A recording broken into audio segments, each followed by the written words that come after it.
আসসালামু আলাইকুম প্রিয় অষ্টম শ্রেণীর শিক্ষার্থী বন্ধুরা, তোমরা যারা 2025 সালে জুনিয়র বৃত্তি পরীক্ষা দিবে, তোমাদের জন্য বাংলাদেশ ও বিশ্ব পরিচয়ের আরও একটি ক্লাস নিয়ে আসলাম।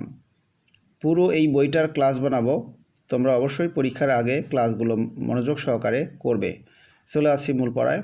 তো তোমাদের জন্য এখানে একটি নমুনা প্রশ্ন রয়েছে, মোট প্রশ্ন রয়েছে এখানে 10টি।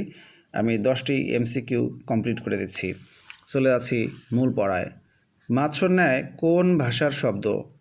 উত্তর হচ্ছে সংস্কৃত। প্রত্ন শব্দের অর্থ কী? পুরনো।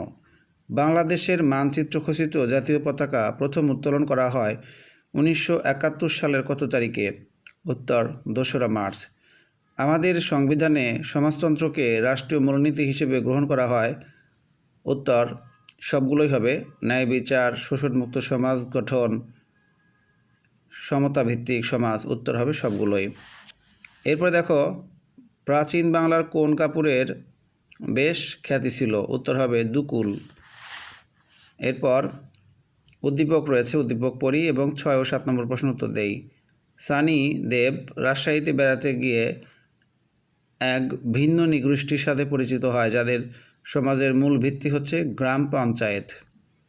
তো গ্রাম পঞ্চায়েত দেখি কোন ক্ষুদ্র নৃগোষ্ঠীর? উদ্দীপকে বর্ণিত নৃগোষ্ঠীর নাম কি? উত্তর হচ্ছে সাঁওতাল। উদ্দীপকে বর্ণিত নৃগোষ্ঠীর সাংস্কৃতিক অনুষ্ঠান কোনটা? ঝুমুর নাচ। কোন দিনটিকে জাতীয় জনসংখ্যা দিবস হিসেবে পালন করা হয়? 2 ফেব্রুয়ারি। বায়ুমণ্ডলে ভূপৃষ্ঠের নিকটবর্তী স্তরের নাম কি? ট্রপোস্ফিয়ার। বর্তমানে বাংলাদেশে কোন শিল্পটি সম্ভাবনাময় শিল্প হিসেবে বিবেচিত হচ্ছে? উত্তর হচ্ছে ঔষধ। প্রিয় শিক্ষার্থী বন্ধুরা, 10টা MCQ কিন্তু অনেক ইম্পর্টেন্ট ছিল।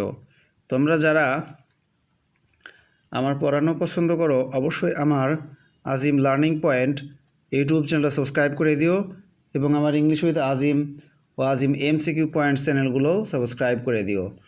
তোমাদের জন্য কিন্তু প্রতিনিয়ত কাজ করে যাচ্ছি। যাই হোক, সবাই পাশে থাকবে, লাইক কমেন্ট শেয়ার করবে, সাবস্ক্রাইব করবে, বন্ধুদের মাঝে একটু শেয়ার করে দিবে। এভাবেই আমরা একে অপরকে হেল্প করব। শিক্ষার্থী বন্ধুরা, তোমাদের জুনিয়র বৃত্তি পরীক্ষা অনেক ভালো হোক এই দোয়া করি। যারা এই ভিডিওটা দেখবা, বন্ধুদেরকে বলবে এই চ্যানেলে সকল ক্লাসেরই পড়া পাওয়া যায়। তোমরা বৃত্তি পরীক্ষা ভালোভাবে দিবে। সবাই ভালো থাকো, সুস্থ থাকো। আল্লাহ হাফেজ।